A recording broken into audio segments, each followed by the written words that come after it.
Citizen charter లేదు, job charter లేదు. Register 1 2 కూడా మెయింటైన్ చేస్తున్నాం. లిస్ట్ వన్ ఉందండి, మన దగ్గర ప్రొఫైల్ ఉందా? అఫిలియేట్ అథారిటీ మీరేనా? అంటే అఫిలియేట్ చేసి సార్, నేను పిఐగా ఉన్నాను సార్. ఇంకా 4-1 ఏదన్నా కంటిన్యూస్ అప్డేషన్ ఉందా? సర్వీస్ ఏమి చేస్తారా మీరు? కదా సర్వీస్ ఏమి చేస్తారా మీ దగ్గర? ఏదైనా అప్లికేషన్స్ పెట్టుకోవడం ఈవెన్ తో యూఆర్ పిఐ ఎవరన్నారు? పిఐ గారు ఉన్నారు కదా, ఉన్నారు కాబట్టి సిటిజన్ సార్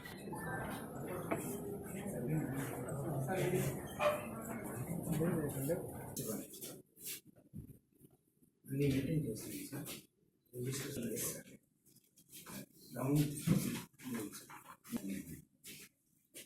ఇంగ్లీష్ తెలుగు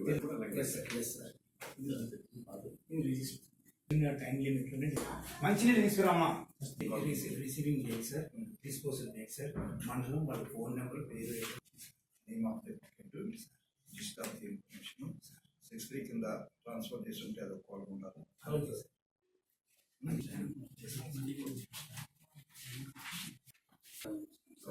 నేను ఆన్లైన్లో వచ్చిన కూడా సర్వీస్ అథారిటీ ఇవ్వండి.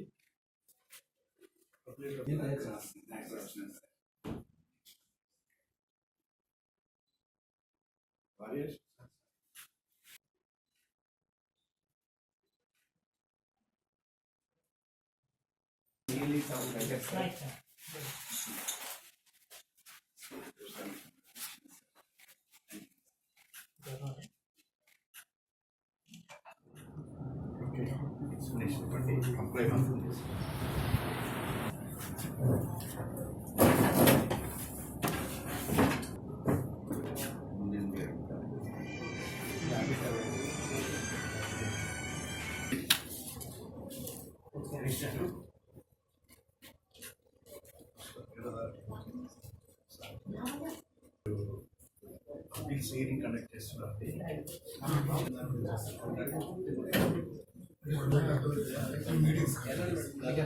మీ రిజిస్టర్ 6 కింద ట్రాన్స్ఫర్ చేస్తారా లేదా? మీరే 11 కింద ఏముందా? 81 కింద పరిష్కరించారు. పబ్లిక్ సర్వెంట్స్ ఎవరైతే ఉన్నారో వాళ్ళు అకౌంటబిలిటీ ఆఫ్ పబ్లిక్ సర్వెంట్స్, అలాగే transparency in decision making process, reduction of corruption, good governance. Democratic సిస్టంలో ప్రజలతో ఏర్పడిన ప్రభుత్వం కాబట్టి ప్రజలు అడిగితే సమాధానం చెప్పాలి కాబట్టి ఈ 4 మనం పాటించాల్సిన అవసరం. గైడ్ లైన్స్ ఆర్టీఐ అన్నది గైడ్ లైన్స్ కి పబ్లిక్ సర్వెంట్ ఎలా చేయాలి, ఏ పని చేయాలి, పని చేస్తే ఆ పనిని ఏ విధంగా చేయాలి. రేపు పొద్దున్న వాళ్ళు అడుగుతారు కాబట్టి మనం ఏ రకంగా చేయాలి. ఇన్ఫర్మేషన్ పని చేయడం ఒక సిస్టమ్. ఇన్ఫర్మేషన్ పని చేయాలంటే ఈ 4 సూత్రాలు మీరు ముందుగా డిస్ప్లే బోర్డు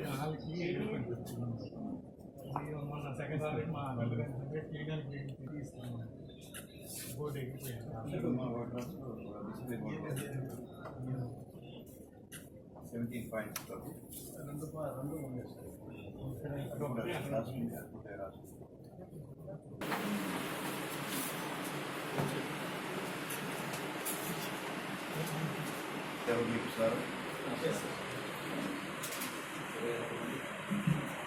2022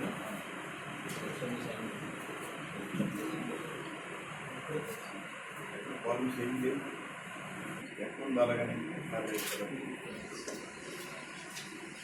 ఫస్ట్ పేజీ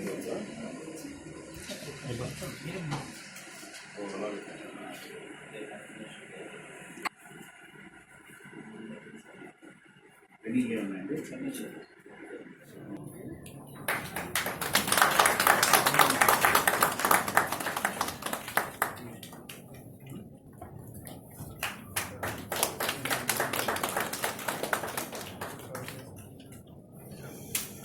ఉదాహరణగా నేను భావిస్తున్నాను. ఎందుకంటే ప్రభుత్వానికి మంచి పేరు రావాలంటే ఖచ్చితంగా ఆర్టీఐ మీరు ఇంప్లిమెంట్ చేయాల్సిన అవసరం. ప్రజాప్రభుత్వం నుండి ఏ విధైతే కోరుకుంటున్నారో ఆ కోరుకుని సాధ్యమవుతుంది. ఎక్కడ ప్రభుత్వం 100% corruption free, state corruption, good governance, ఈ 4 సూత్రాల లక్ష్యంగా ప్రతి ప్రభుత్వాధికారి పనిచేయాల్సిన అవసరం ఉందని చెప్పి మనం చేస్తున్నాం. అలాగే అట్ ది సేమ్ టైం చేస్తాం. మీరు కూడా పేపర్లో చదివి ఉంటారు. రిపీటెడ్ అప్లికెంట్ ఎవరైతే ఉన్నారో, హ్యాబిచువల్ అప్లికెంట్స్ ఎవరైతే ఉన్నారో ఒక లక్ష్యంగా, లేదంటే రియల్ ఎస్టేట్ బ్యాక్డ్రాప్ లో కానీ, లేదంటే మీరు ఇచ్చిన ఇన్ఫర్మేషన్ బేస్ చేసుకొని హ్యాండిక్రాఫ్ట్కి పాల్పడడం, అలాగే సివిల్ డిస్ప్యూట్స్, సివిల్ కేసులు క్రియేట్ చేయడం, ఇలాంటివి కూడా మా నోటీస్ వచ్చినప్పుడు ఇటీవల కాలంలో నేను నా బెంచ్ లో దాదాపు 4-5 నేను బ్లాక్ లిస్ట్ లో పెట్టి ఎటువంటి చేయాల్సి వచ్చినప్పుడు దానికి కూడా ప్రాపర్ ఎండార్స్మెంట్ ఇచ్చి అప్లికేషన్ క్లోజ్ చేయొచ్చు. ఒకవేళ దానికి డిస్సాటిస్ఫాక్షన్ అయ్యారనుకోండి, అయితే నెక్స్ట్ ఫస్ట్ అప్లికేట్ దానికి వస్తారు. వచ్చిన తర్వాత ఫస్ట్ అలాగే జాబ్ పెట్టాలి, పూర్వం బి మెయింటైన్ చేయాలి, అలాగే రిజిస్టర్ రోజుల్లో దాన్ని డిస్పోజ్ చేయాల్సి ఉంది. ఉంటే ఇన్ఫర్మేషన్ ఇస్తారు, లేదంటే ఎండార్స్మెంట్ ఇస్తారు. అలాగే జాబ్ పెట్టాలి, పూర్వం బి మెయింటైన్ చేయాలి, అలాగే రిజిస్టర్ రోజుల్లో దాన్ని డిస్పోజ్ చేయాల్సి ఉంది. ఉంటే ఇన్ఫర్మేషన్ ఇస్తారు, లేదంటే ఎండార్స్మెంట్ ఇస్తారు. ఇది అకౌంట్ ఉంటే ప్రొఫెషనల్ సార్. ఇది అకౌంట్ ఉంటే ప్రొఫెషనల్ సార్.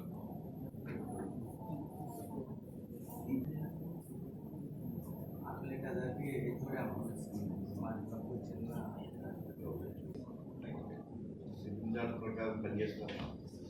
నాకు ఏమాత్రం కేసు వస్తుందని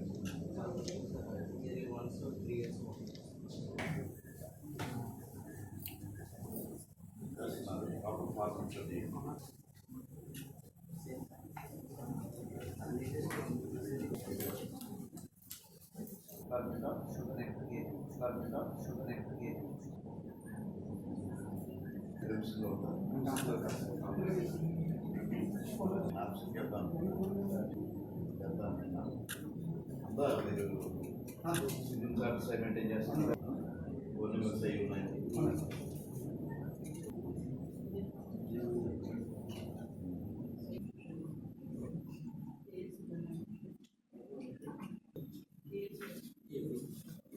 పాయింట్స్ పలానా వాళ్ళకి పలానా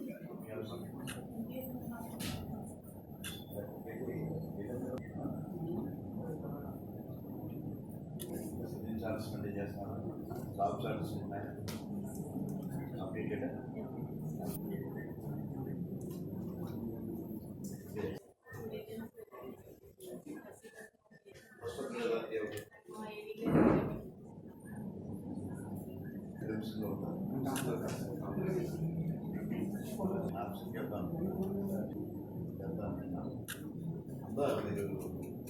సివిల్ చార్జెస్ మెయింటైన్ చేస్తాను.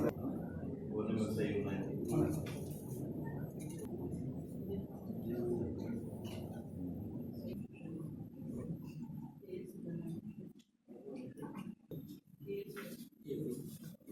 పాయింట్స్ పలానా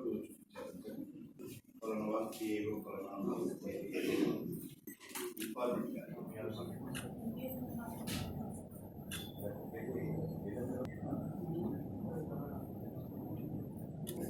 చార్జెస్ మెయింటైన్ చేస్తాను.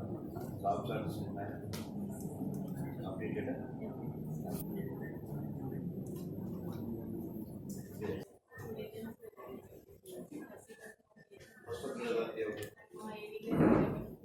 విశాఖపట్నం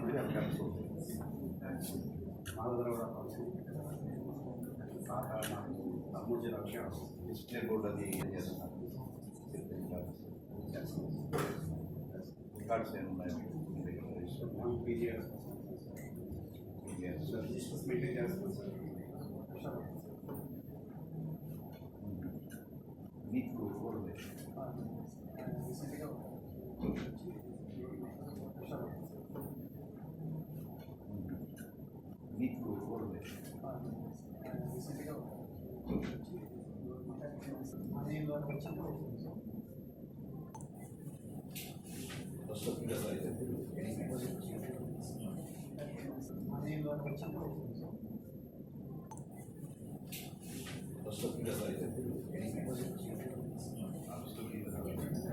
మీ ఆఫీస్లో ఉన్నాయా?